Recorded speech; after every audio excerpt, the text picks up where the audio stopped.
أعوذ بالله من الشيطان الرجيم بسم الله الرحمن الرحيم والحمد لله رب العالمين صلى الله عليك يا رسول الله صلى الله عليك وعلى ابن عمك علي أمير المؤمنين وعلى آلك الطيبين الطاهرين.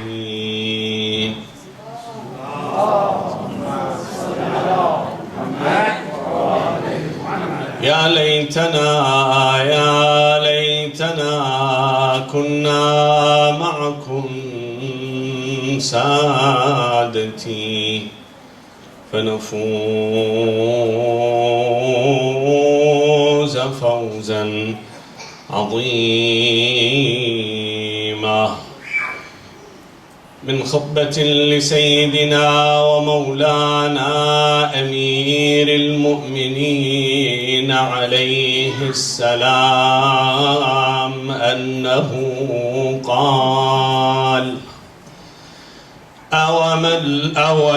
أما والذي فلق الحبة وبرئ النسمة لولا حضور الحاضر وقيام الحجة بوجود الناصر وما أخذ الله على العلماء أن لا يقاروا على كظة ظالم ولا سغب مظلوم لألقيت حبلها على غاربها ولسقيت آخرها بكأس أولها ولألفيتم دنياكم هذه أزهد عندي من عفطة عنز. صدق مولانا أمير المؤمنين عليه السلام.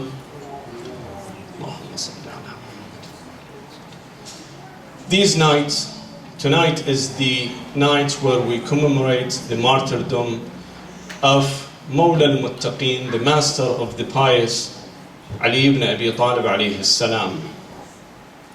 Usually it is traditionally that in these nights we talk about his attributes and his features.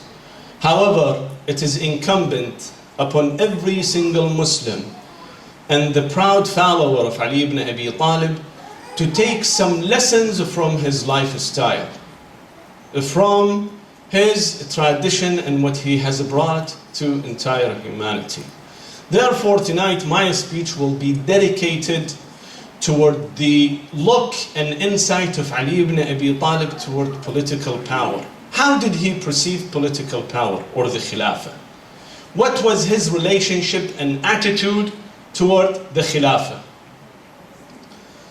Therefore, we will dedicate this hour, inshallah, to look at the ways that Ali ibn Abi Talib alayhi salam has expressed the genuine Khilafah, the desired one, the successful one, and the one that he is befitting of.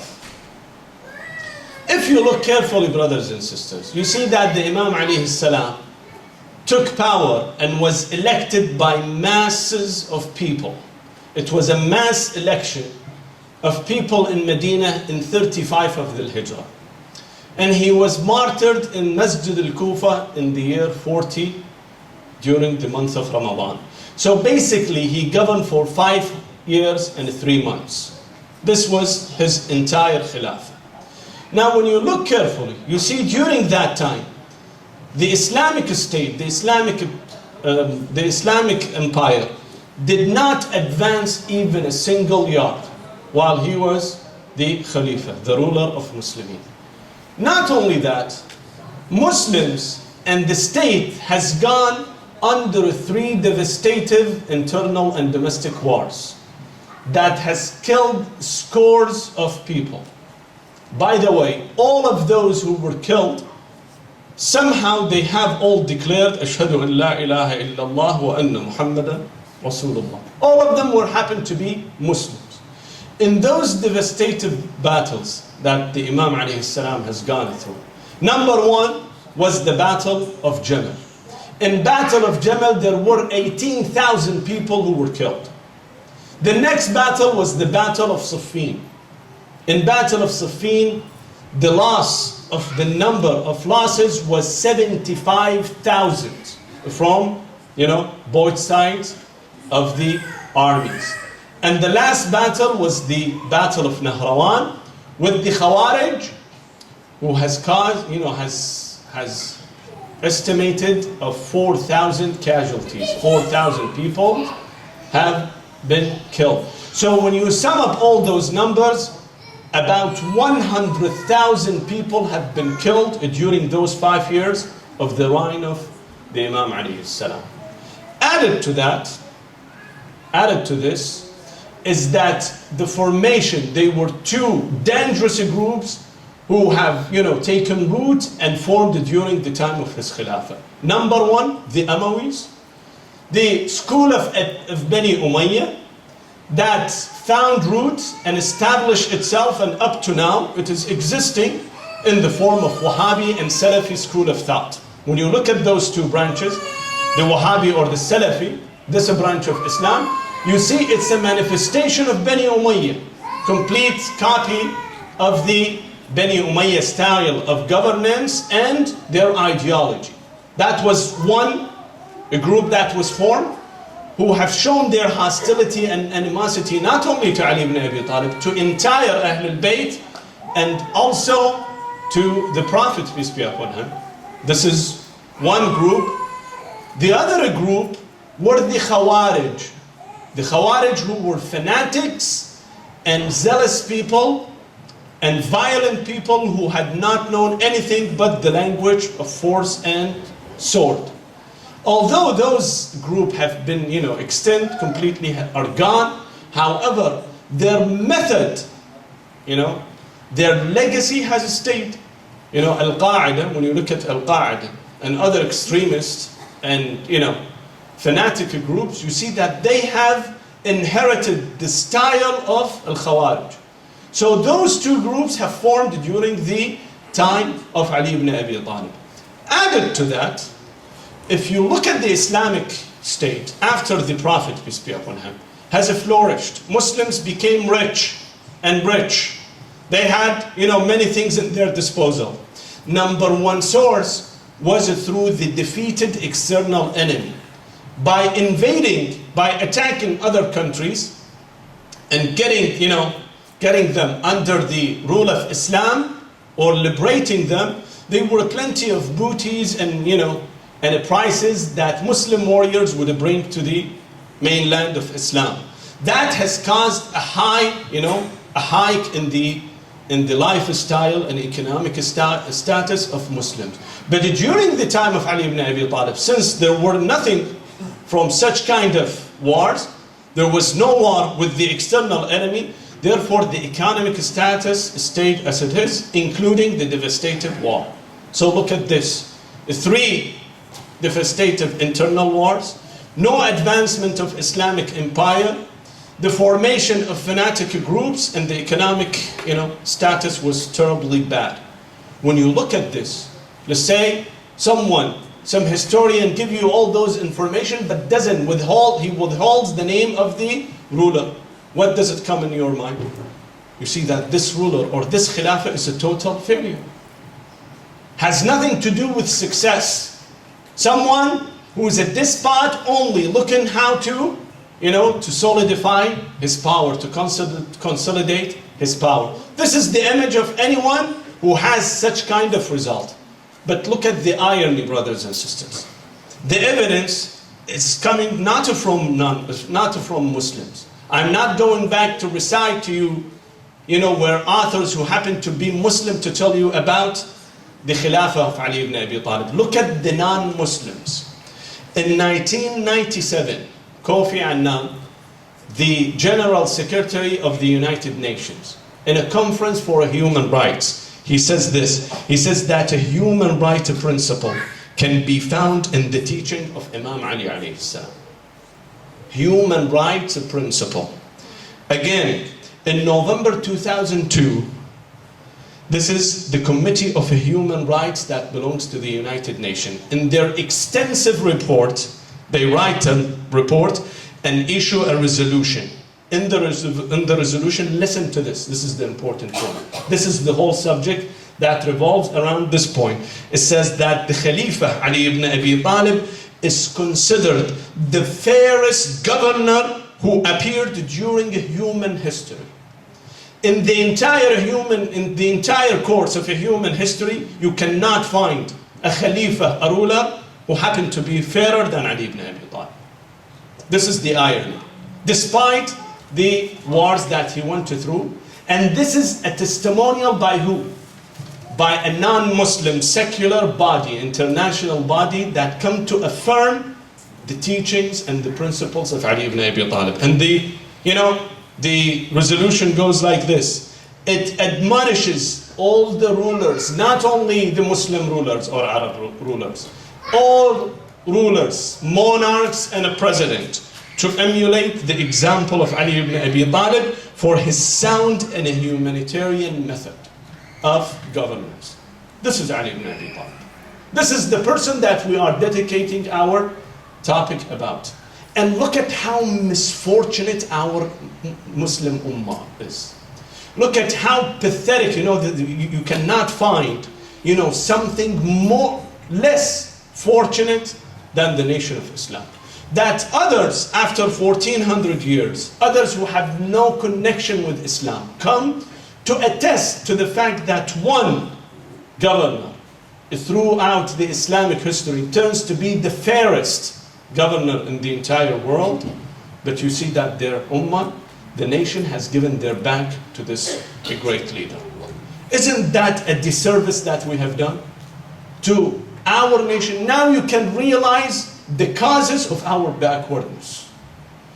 A nation who cannot distinguish between jewel and between a stone. Give them diamond, or give them just a piece of rock. To them, both look, the same. Maybe the rock is even better. This is how oblivious our nation is. In our talk, brothers and sisters, I have said that we would look into the power through the eyes of Ali ibn Abi Talib. How did Ali ibn Abi Talib look at the political power? But before that, let's look at what world thinkers and philosophers, Muslims and non-Muslims, how they look at the political power itself after your salawat.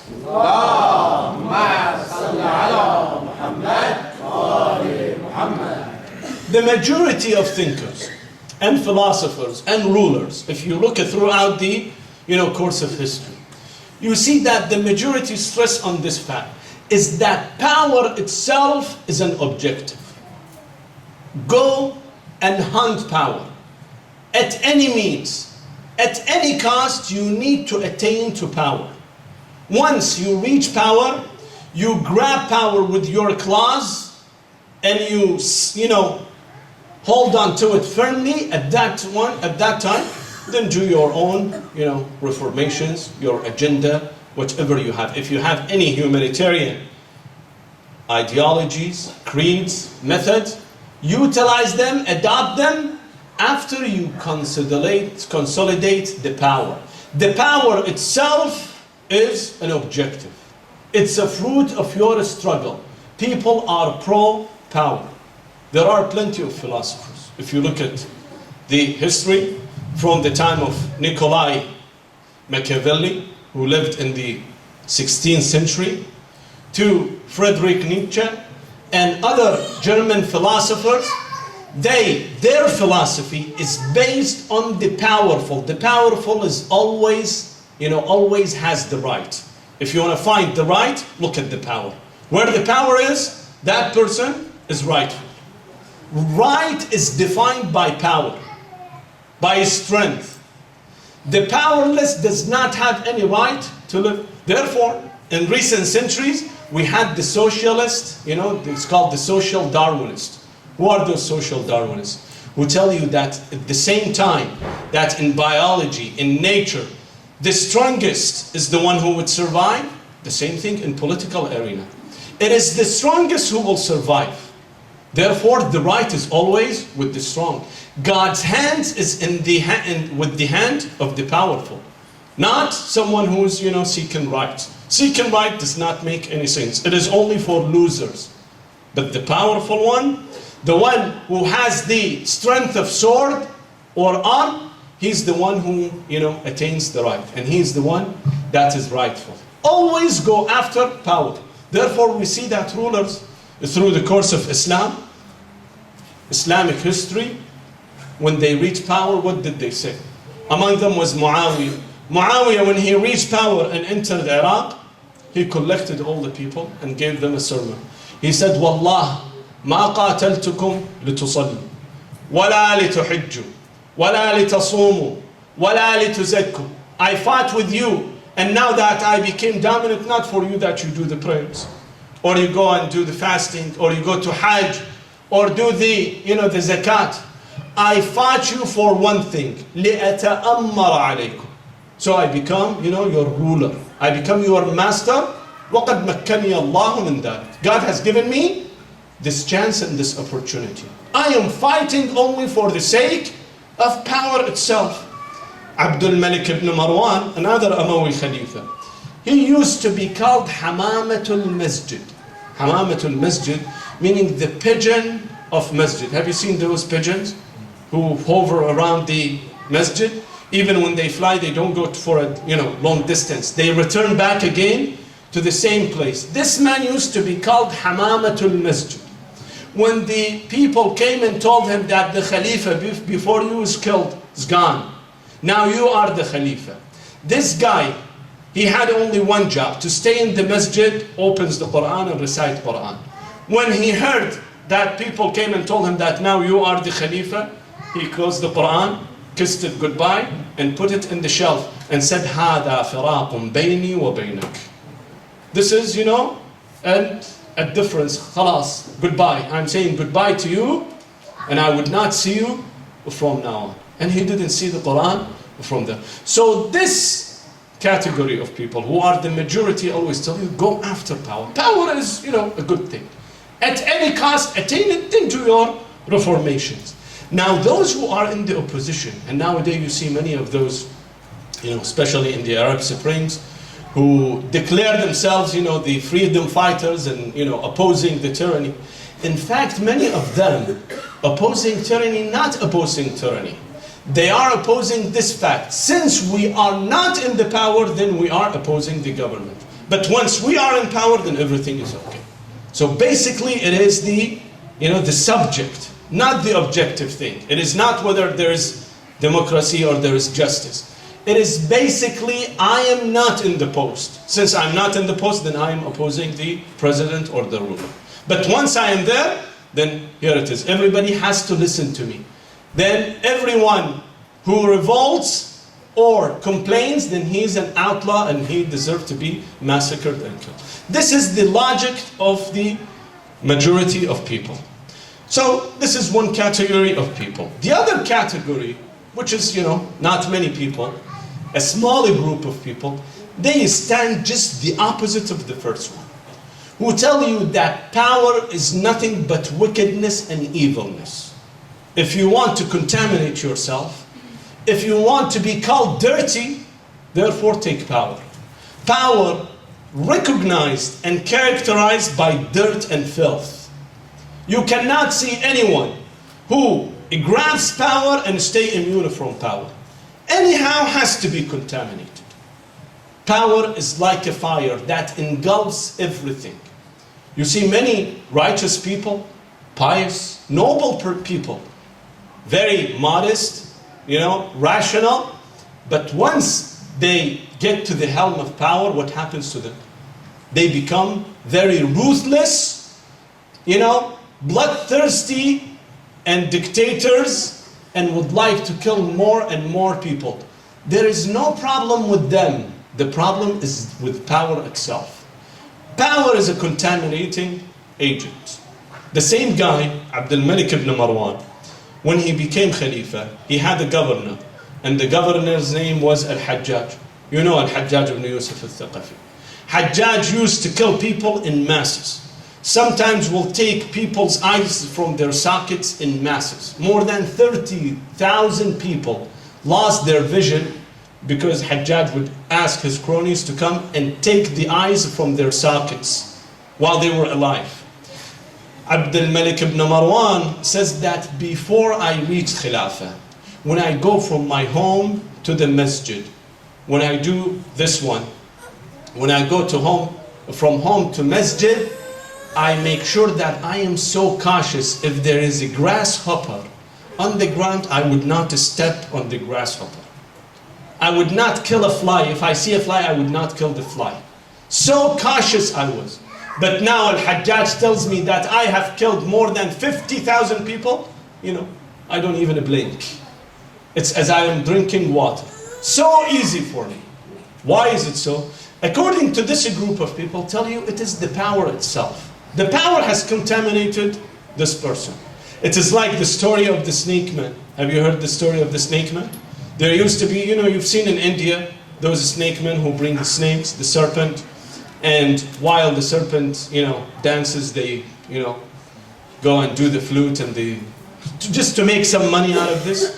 They say a snake man went to the mountains and saw a huge, large python that was, you know, dead on the ground. He took this python, he thought that the python is dead. But the python was, you know, out of coldness, it was so cold in the mountain, could not move. So he put it in the back and brought it to the village. Once he brought it to the village and the sun rose up, the python felt the heat start to, you know, move and get out of the bag, and the first thing that did, attack the same snake man and attack the entire people. The same thing with power. Within ourselves, we have tendency toward attacking others, toward dominating others. Sometimes we reach our desires and our goals. Sometimes we don't, we cannot. They say there used to be a man in Tehran. There used to be a masjid, or still even, you know, now exists. It's called Masjid Shah. Now it's called Masjid Imam. It's a very old masjid. At that time, there were no, you know, water or sinks and, you know, fountains that come from the, you know, from the sink. So people, there was a big pool of water that would take, you know, water in a brick. We call it a brick, this bucket. They go to the bathroom, to the restroom, they clean themselves and return the buckets to the same place. On this bathroom, on the bathrooms, on those restrooms, used to be a single guy who's standing there with a bunch of those buckets.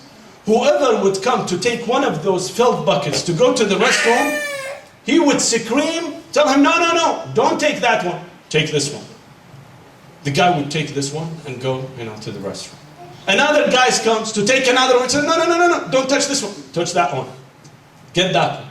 And the same thing, you know, went like this on and on, until one man came and asked this guy, told him, what's wrong with you? Those all look to me the same. Those are all buckets. What's the difference if he takes it from this bucket or from that bucket? He said, look, when I was young, I wanted to be a general in the army, but I couldn't. Why? Because I would love to command people, tell them, do this, don't do this one. Now I am, you know, I am the guard of the restroom. So I exert my power in this way. Tell him, take this bucket or don't take this bucket. So this instinct is in every person. Therefore, it is contaminating. The school of Sufism, if you look at the Sufis, they tell you the best thing is to abandon power. To leave it. Don't even contaminate yourself. This is the best way that you would survive. Otherwise, if you want to do good, maybe your intention is good, but the result would look bad. Then people will, you know, accuse you of being a tyrant or being, you know, someone who always think of yourself. This is how they wouldn't even ask people to revolt. They tell them, stay where you are. Advise the ruler. Give him your advice. Give the monarch your advice. Tell him to be just with people, fair with people, but do not attack him. Do not change him. Why? Because one bully will be replaced with another bully. One monarch is gone, another monarch comes and becomes a dictator. So what is the point? You've lost everything. So they don't even ask people to revolt, to ask for their own right. It's just to abandon the power. This is the second group of people. The third one, who's not against power and not a pro-power. They're not power thirsty. They don't go by any means, at any cost to reach power. If the power comes to them, legally, in a legal way, by consent, they will take it. And when they take it, not for the sake of power itself. The power itself is not an objective. Rather, it's a utility. It's a means by which they exert their power, they do their agenda in order to serve people. You see, there is a beautiful, elegant ayah in Quran that says, الَّذِينَ إِن مَكَّنَّاهُمْ فِي الْأَرْضِ أَقَامُوا الصَّلَاةِ. Those people, when we give them the strength and power, they become a political power, a hegemon. Number one, what they do? إِقَامَةُ الصَّلَاةِ. It doesn't say perform prayers. Rather, erect a prayer. What does it mean, erect a prayer? Erect a prayer is a condition in which that our spirit become, receptive to the worship of Allah subhanahu wa ta'ala. That the entire environment becomes conducive to accept the words of God. How does that happen? Allah in another ayah explains this. Says, فَلْيَعْبُدُوا رَبَّ هَذَا الْبَيْتِ. Quraysh should pray to Allah. فَلْيَعْبُدُوا رَبَّ هَذَا الْبَيْتِ. Based on what? الَّذِي أَطْعَمَهُم مِّن جُوعٍ وَآمَنَهُم مِّن خَوْفٍ. Gave them welfare. Number one, they are safe. Their economic status is good. Their financial status is good. They all have money. And they don't fear anyone. They have a safety in their environment, in their society. Plus, they have a welfare system. At that time, tell them worship Allah subhanahu wa ta'ala. So this ayah, when it says أَقَامُ الصَّلَاةِ, meaning that you make the entire environment conducive. You erect justice, equality, fairness. You make the economy look good. No jobless in the streets. At that time, the prayer itself, automatically, it becomes, the norm of people. Once they hear the adhan, I've been in countries that people, had much wealth and respect, and the government doesn't push them for the prayers. Once the adhan, the call of adhan goes, you see all the shops closed and rush to the prayers. While other countries, just the opposite, they force people, by force, go to masjid, do this, do the prayers, we will cite you, we will give you fine. But only few of people who perform the prayers. Why? Because their status is terrible. Because the person is humiliated to start with. Therefore, the power in the eye of this group is the one that you serve people with. They say one just king, a monarch, asked a great scholar, told him, look, I have spent all my life serving my people, my nation. Now I want to resign. I need to start worshiping God and be a good person. The scholar told him, the fact that you have been doing service to your people is the best prayer that you're doing. This is the best worship that you were doing. You think that the prayers that you perform, the salat or siyam that you perform, this is the whole Islam? Islam is not about only praying the 5 daily prayers or the fasting or going to Hajj while your neighbor, you're hurting your neighbor, or your children, your wife, your relatives, your friends are all upset with you. This is not called iman, not called faith. The faith is something that you put your ability, your energy, your power at the service of people. That is considered to be the true iman and true belief. Ali ibn Abi Talib belonged to this kind of category. In his word, in the battle, after the battle of Siffin, he says, Allahumma innahu lam yakun alladhi kana minna منافسة في سلطان ولا التماس شيء من فضول الحطام. We fought not for the fact that I would like to be a ruler, for the post, for the political power, and not to gain anything from this world. ولا التماس شيء من فضول الحطام ولكن لنرد المعالم من دينك وتقام المعطلة من حدودك ويأمن المظلومون من عبادك. It's number one, it's whatever the Prophet has brought, it's all has been diminished. I am bringing the hudud, the rights, the rituals of Islam back again and alive. And number two, I am making the oppressed to reach their right. This is how Ali ibn Abi Talib. From the beginning, Ali ibn Abi Talib knew that his right has been plundered. The Khilafah has been taken away from him. When you look at the life of Ali ibn Abi Talib, you see it was full of tragedies, full of, bad incidents, one after one. Right after the demise of the Prophet, when the Prophet, peace be upon him, departed, it didn't take 70 years, 70 days, 75 days to see his beloved wife, his young wife, to die, in front of him. To see his right is being plundered and taken away. He is being sidelined, and his clans, his household, all have been sidelined. Ali ibn Abi Talib lived in his house for 25 years. Look at the agony of Ali ibn Abi Talib. He says, even after he becomes Khalifa, he says, ما زلت مدفوعا عن حقي مستأثرا علي منذ أن قبض رسول الله. From the minute that the Prophet closed his eyes and departed this world, they sidelined me. They took away my right. Nothing has lived. When you listen to his speech, to his monologue when he talks to the Prophet, when he buries his wife, Fatima al-Zahra, what does he say? He says, Ya Rasulullah, amma layli famusahhal. My night, I cannot sleep the night. Always, I am awake. Amma layli famusahhal. Wa amma huzni fasarmad. My agony, my pain, and my, sorriness, my sorrowfulness will stay eternal. There is no end for that. This is how Ali ibn Abi Talib used to say. It is narrated that after 35 years, in the time that he was the Khalifa, people invite him for reception. As they invite him for reception, they bring halwa, sweet. When they bring halwa for him, he says, no, I can't eat. They ask him, why don't you eat? Why don't you eat? He says, إِنَّنَا فِي حُزْنٍ. We are still mourning. 30 years after the martyrdom of his wife and martyrdom of the Prophet, peace be upon him, the departure of the Prophet, Ali ibn Abi Talib says that we are still agonized. Still we are in pain. He would see his right has been plundered. Yes, he can take it, but at what cost?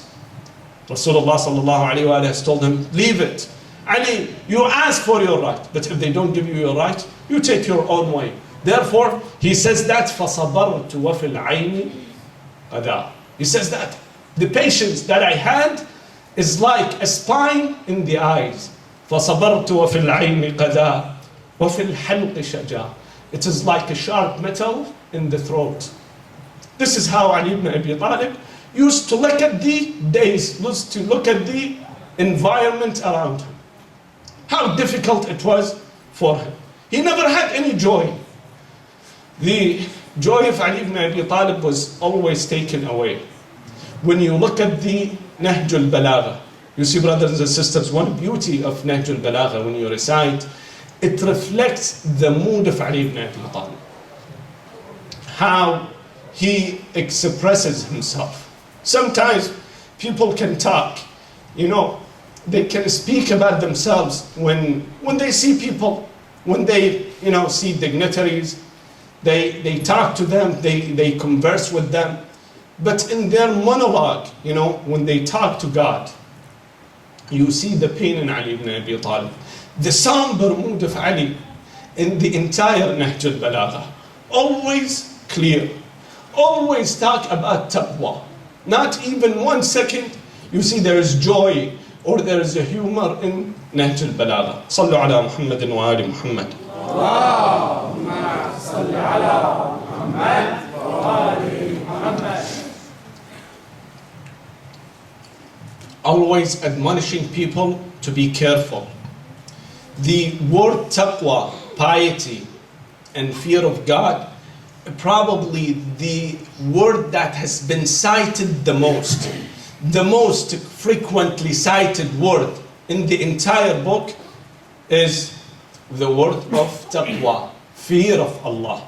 Always admonishing people to be careful of the wrath of God, the punishment of God. When you see this kind of discourse, when you look at the style of the book, you can find out what kind of personality was Ali ibn Abi Talib.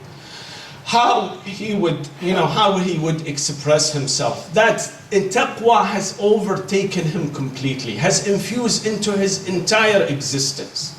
Someone with 100% obedient soul to Allah subhanahu wa ta'ala. Not even a single humor. You don't see a single joke or a humor or some sort of funny thing that Ali ibn Abi Talib recites in Nahj al-Balagha. More than hundreds of sermons, of books, letters that he sends, short lines of speeches that he gives. Always admonishes people for the taqwa. This is how Ali ibn Abi Talib used to see the world, used to see the dunya, this life. Therefore, there was no joy for him that he would enjoy, to take certain power or so. Now, there are a few features. When you put these features, look at these features of Ali ibn Abi Talib and compare it with those who were before him. And after him, you see the difference. You see, number one, Ali ibn Abi Talib, when he took the Khilafah, was very reluctant. He was not happy with it. Many times, he said that, I don't want the Khilafah. When they came, they rushed to him.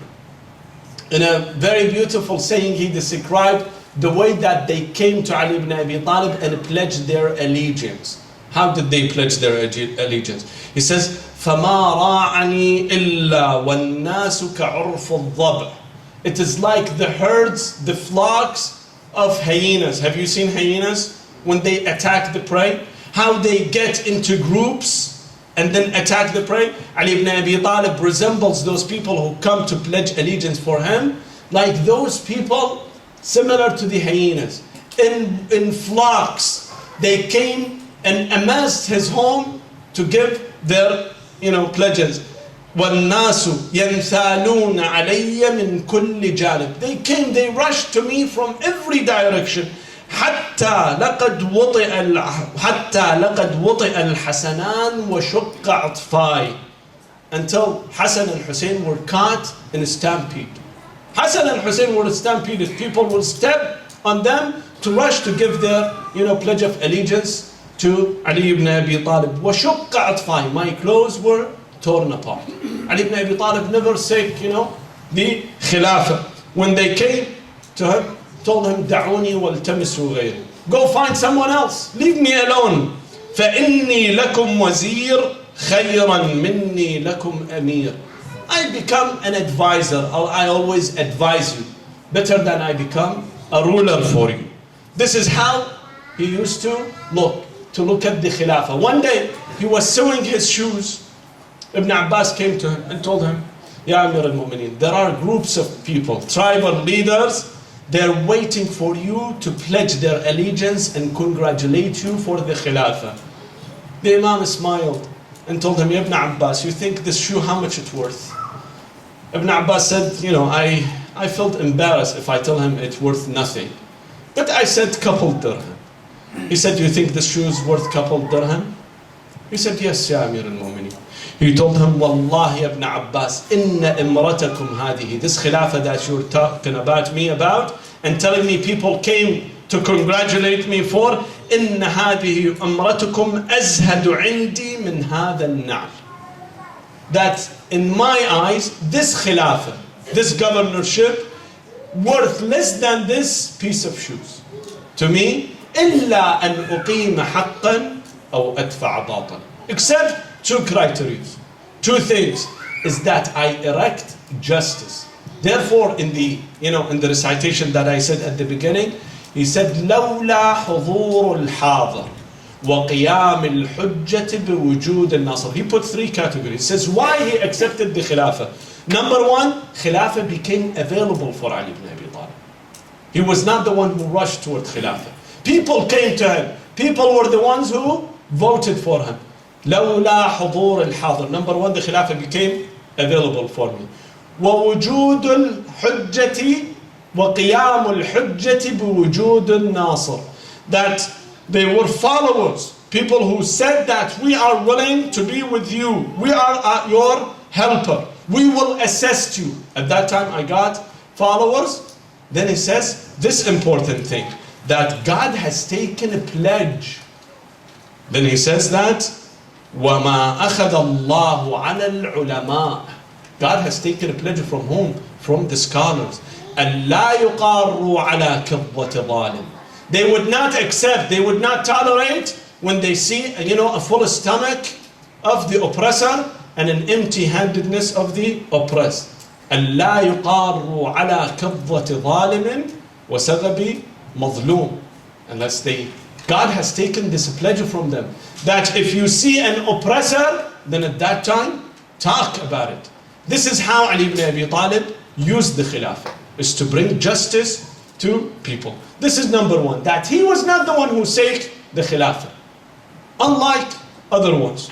All historians narrate that while the Prophet was laid down on the floor, people went and conspired how to take the Khilafah from. Three individuals, they put a very nice and beautiful show in order to grab the Khilafah, the power from them. In Saqifat Bani Sa'id. This is how they, acquired the Khilafah. Number two, brothers and sisters, is that Ali ibn Abi Talib was elected, was with masses of people. People came and, pledged their allegiance. It was not only an appointment by Allah subhanahu wa ta'ala, although the appointment, preceded the election, but it was all, from people, masses of people who have come. But when you look at the people before him, the Khulafa before him, in Saqifat Bani Sa'id, there was a fight between Ansar and Muhajirin. Some group will say, we will take the power. The other group say, no, we are the ones who are entitled to take it. Until there was a fight between Ansar and Muhajirin. One thing that gave the advantage toward the Muhajirin and Abu Bakr, what was that? Ansar were divided into two groups, two tribes. One of them is called Aus, the other one is called Al-Khazraj. Now, unfortunately for them, of course, they did not compromise. They did not reach a compromise to appoint someone from them. The one from Aus, Usayd ibn Khadar declared that he will be willing to give the Khilafah toward the Muhajirin. Therefore, left the other group, by themselves. Al-Khazraj were left alone. Therefore, Muhajirin took the advantage for this by dividing between, you've heard, divide and conquer? This is what has happened. Divided the Ansar and conquered. This is how they took the Khilafah. In the second Khalifa's case, it was Abu Bakr who wrote a single letter to Muslimin that Umar is the successor. There were no Khilafah, there were no election or voting or any sort of bay'ah, mass bay'ah. It was, by decree, a decree of the previous Khalifa. If the first Khalifa were so rational and he could see, the far future, why did Rasulullah sallallahu alaihi wasallam did not see the far future? Why he didn't appoint someone else? Don't we say that we are the followers of the tradition of the Prophet? If the Prophet has left the Khilafah just like this, why don't we leave the Khilafah like this? Why we appoint people? And if the Prophet has appointed someone, then why we didn't use that person? You see the irony here? The contradiction in their school of thought? And with Uthman, of course, it was designed for 6 people. Here Ali ibn Abi Talib alayhi salam says, فَيَا عَجَبًا, it says that, جَعَلَهَا فِي جَمَاعًا, he put it in a group, زَعَمَ أَنِّي أَحَدُهُمْ فَيَا لِلَّهِ وَالشُّورَى. He made a shura, 6, and one of them, was succeeding in getting the consent of the other 3. But when you look at Ali ibn Abi Talib alayhi salam, you see it were the masses of people who came and made the pledge for bay'ah for him. The last feature, brothers and sisters, that set him different from the rest is that when they were some group of renegades who didn't want to pledge allegiance, didn't want to make bay'ah. Like what? Like Sa'd ibn Abi Waqqas, like Abdullah ibn Umar, and other personalities, they refused to do the bay'ah with Ali ibn Abi Talib. They said, we will not make, such kind of allegiance. There are 2 ways for them. Either they have to be, taken into custody, or they have to be killed, because they are considered to be renegades. Malik al-Ashtar took his sword and said that I am the one who will kill them. Both.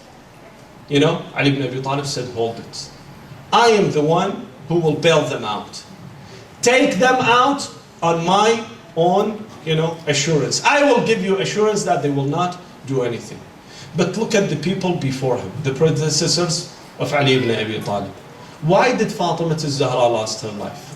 What was the reason that a young lady, only 18 years old, to be brutally killed and murdered, just 75 days or 90 days after the departure of her prophet? What was the cause? The cause was that Bani Hashim and Ali ibn Abi Talib refused to make bay'ah to Abu Bakr. But what did they do? They sent their gangsters.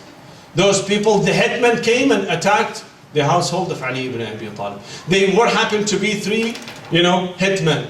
Khalid, Salim, Mawla Abi Hudayfa, and Qunfud. Those 3 personalities have been used as a headman.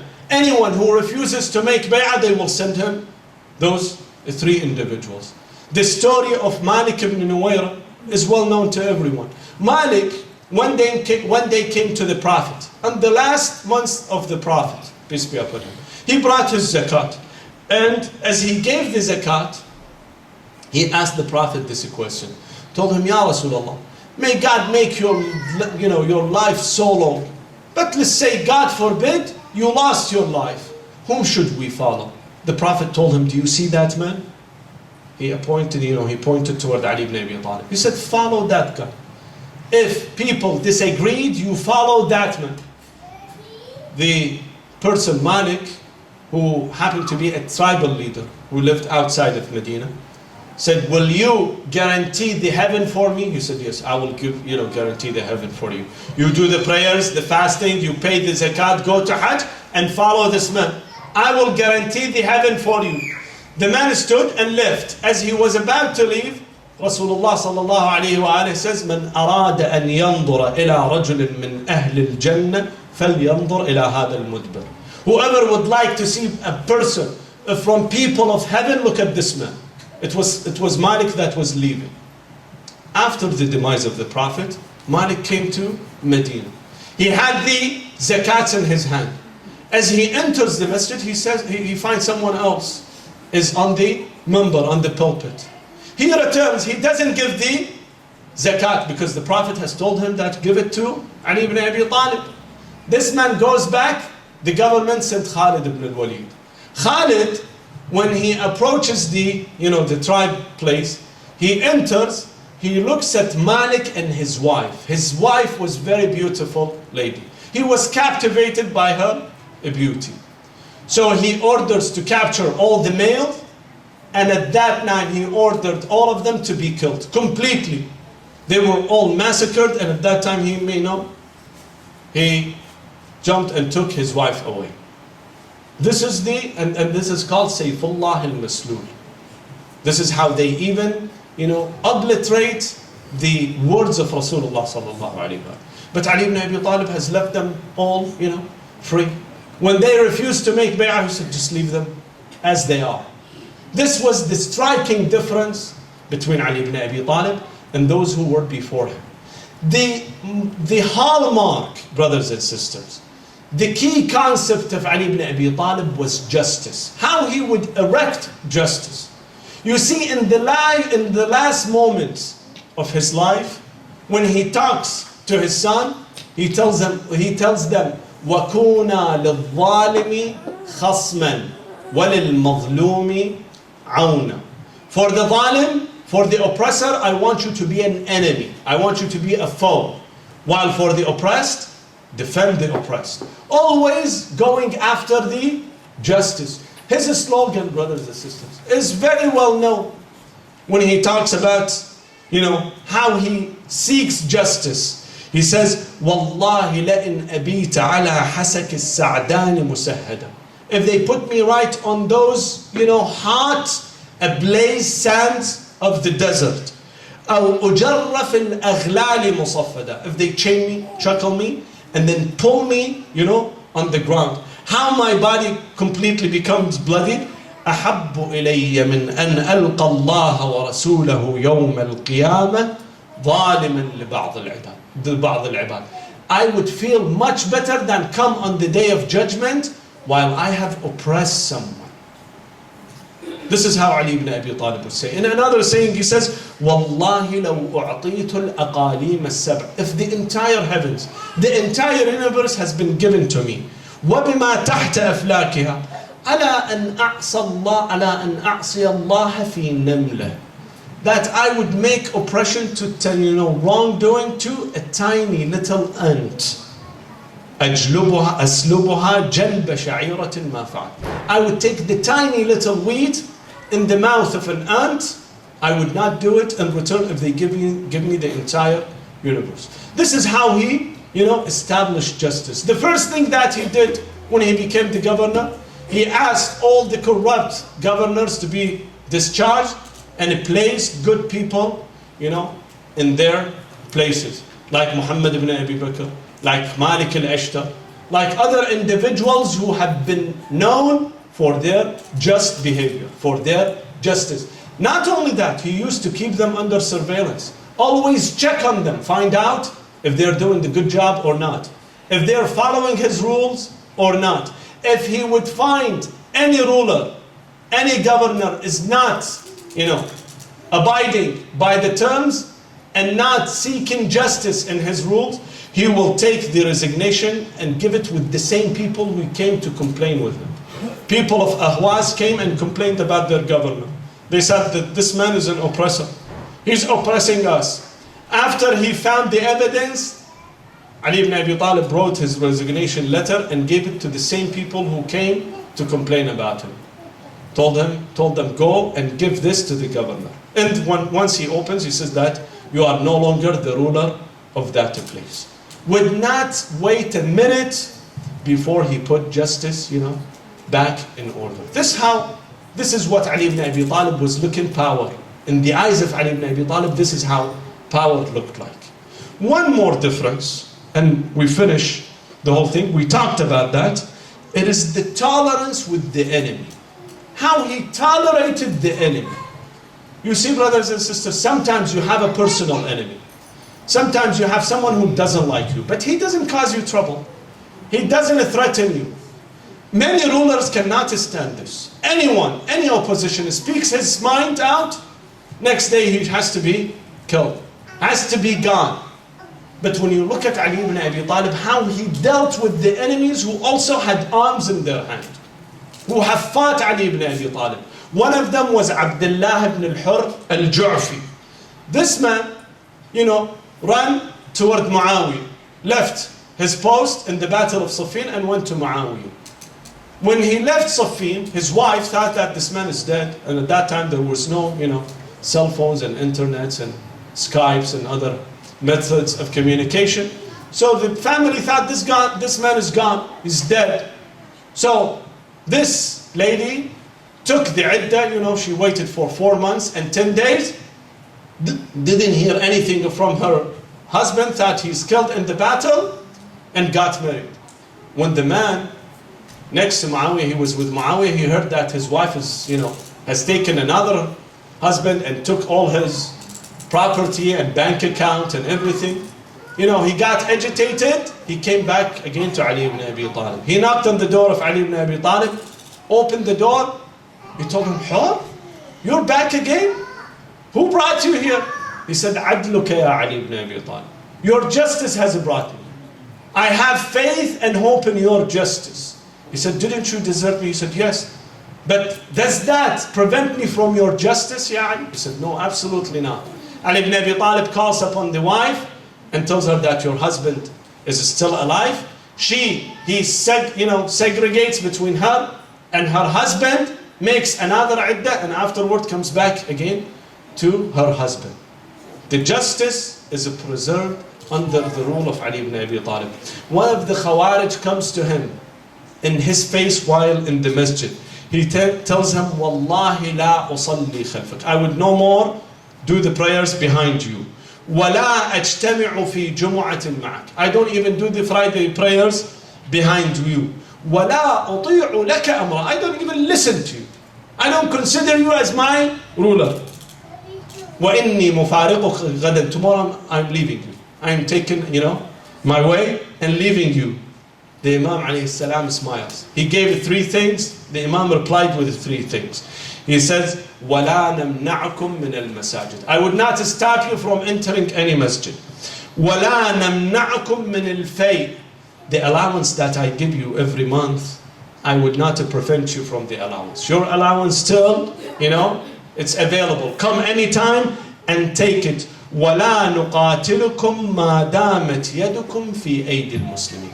As long as you have not resorted to violence, we don't fight with you. We just leave you the way you are. We don't even touch you. Look at how his demeanor was with his enemies. Ali ibn Abi Talib, not even one day he cursed his people, despite the fact that has given him so much hardship and difficulty. Not even 1 second he asked God, to take them by his wrath. Not even 1 minute. One of his followers, Asbagh ibn Lubatir, came to him and told him, Ya Ali, who is better, you or Nuh? He told him, "Listen, Ya Asbagh, Nuh, after 1,000 years that he spent with his people, eventually he cursed his people. He said, رَبِّ لَا تَجْعَلْ عَلَى الْأَرْضِ مِنَ الْكَافِرِينَ دَيَّارٍ." He cursed them. He asked God to put the wrath on them. But now that I am so fed up with my people, I never asked that God would put his wrath on them. Rather, I said, "Ilahi ib'ath ashqaha liyukhattib hadhihi min hadhihi." He said that I ask Allah subhanahu wa ta'ala to send the misfortunate, the most misfortunate, to come and bloody my beard from my head. I have cursed myself. I no longer would like to live with my people. This is how Ali ibn Abi Talib was. On the eve of 19, every moment, he spent the night with his daughter, Kulthum. Are you ready, brothers and sisters? He spent the night on the house of Kulthum, his sister, his daughter. Every once in a while, every moment, he would come out of the room. He would look at the skies and says, "Hiya wallahi al-laylati allati wa'adani habibi Rasulullah." This is the night that my beloved Rasulullah has promised me. It is the night that I will face my death. Allahumma barik li fil maut. Oh God, bless me with death. He used to recite those things until the time was ready to go to masjid. At that time, as he goes about to go to the masjid, there were plenty of ducks in the backyard. They start screaming and crying. He says, "Sawa'ihun tadba'uha nawa'ih." Just in a few minutes now they are crying, but just in a few minutes, the cries of Zaynab and Kulthum will be heard.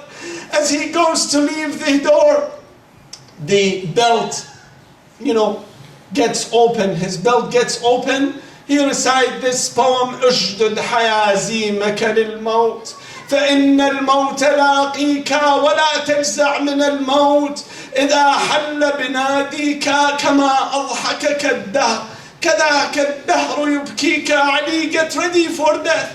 The same way that this life has kept you smiling and happy and had laughter, the same life will make you cry. Ali enters the masjid. He goes and calls for the adhan. After adhan, he comes and wakes up the people for the prayers. He sees Aduwallah, the enemy is sleeping and hiding the sword behind him. Underneath him, Ali ibn Abi Talib tells him, do not sleep like this. This is the sleep of shaitan. Get up. Ali ibn Abi Talib enters the salat. He prays. He goes to ruku' and then to sujood. Ya mu'mineen, if you dare to hear this, as he raises his head from the sujood, the enemy of God hits him with his sword on his head. He falls in the mihrab and says, Fustu wa rabbil Kaaba, Bismillah wa billah, la yafutannakum ibn al-Yahudiyya, qatalani ibn al-Yahudiyya. And then he says, Fustu wa rabbil Kaaba, I become successful. At that time, all Muslims come close to him and they gather around him. They call Imam Hassan and Hussein come to rescue him. He asked Imam Hassan to complete the prayers, the Jama'ah, while he was sleeping in mihrab. Then all of a sudden he feels some tears right on his face. The blood has covered all the face of Ali ibn Abi Talib. He could not see anything, but then he feels some drops of tears coming on her face. As he opens the face, he sees that Hussein is sitting while having his head in his lap and crying. He says, Hussein, is it you, Aba Abdullah? Is that you, Hussein? Wait for that minute on the day of Ashura, when your face is embracing the sand. The brothers, the followers, take him with them. Ali ibn Abi Talib was fainting completely. He could not walk because the sword was all poisoned for 40 days, complete days. Ibn Muljam would poison the sword, so the poison has infused into his entire body. So they grab him and they walk him, as he was carried, he was taken to his home. But as he gets close to home, he said, let me down, I want to walk. They tell him why. He said, because I don't want Zainab and Kulthum to see me in this way. La hawla wa la quwwata illa billah. Al-Ali al-Azim, inna lillahi wa inna ilayhi raji'un. Allahumma ya Mahmoud bihaqqi Muhammad, wa ya Ali bihaqqi Ali, ويا فاطر بحق فاطمة، ويا محسن بحق الحسين، ويا قديم الإحسان، يا قديم الإحسان بحق الحسين، فرج عنا يا الله. اللهم اغفر للمؤمنين والمؤمنات والمسلمين والمسلمات الأحياء منهم والأموات، تابع بيننا وبينهم بالخيرات، إنك مجيب الدعوات، إنك قاضي الحاجات. We'll recite this ayah, the ayah Sharifa 5 times. بسم الله الرحمن الرحيم. أما يجيب المضطر إذا دعاه ويكشف السوء، أما يجيب المضطر إذا دعاه ويكشف السوء، أما يجيب المضطر إذا دعاه ويكشف السوء، أما يجيب المضطر إذا دعاه ويكشف السوء، أما يجيب المضطر إذا دعاه ويكشف السوء. فرج عنا يا الله. اللهم لا تدع لنا ذنبا إلا غفرته، ولا هما إلا فرجته، ولا مرضا إلا شفيته، ولا عيبا إلا سترته، ولا رزقا إلا بسطته، ولا خوفا إلا آمنته، ولا شملا إلا جمعته، ولا غائبا إلا حفظته وأدميته، ولا حاجة من حوائج الدنيا والآخرة لك فيها رضا ولنا فيها خير وصلاح إلا قضيتها.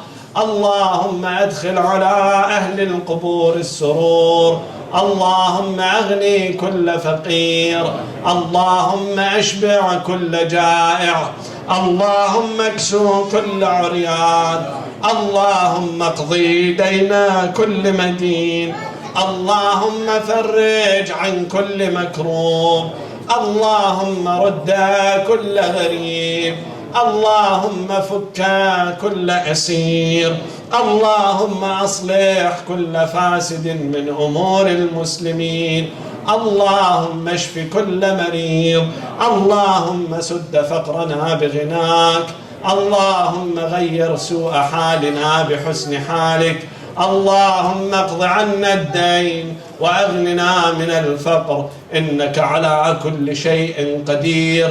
وصلى الله على محمد وآله الطيبين الطاهرين. وإلى أرواح المؤمنين والمؤمنات نهدي ثواب سورة الفاتحة معها الصلوات. اللهم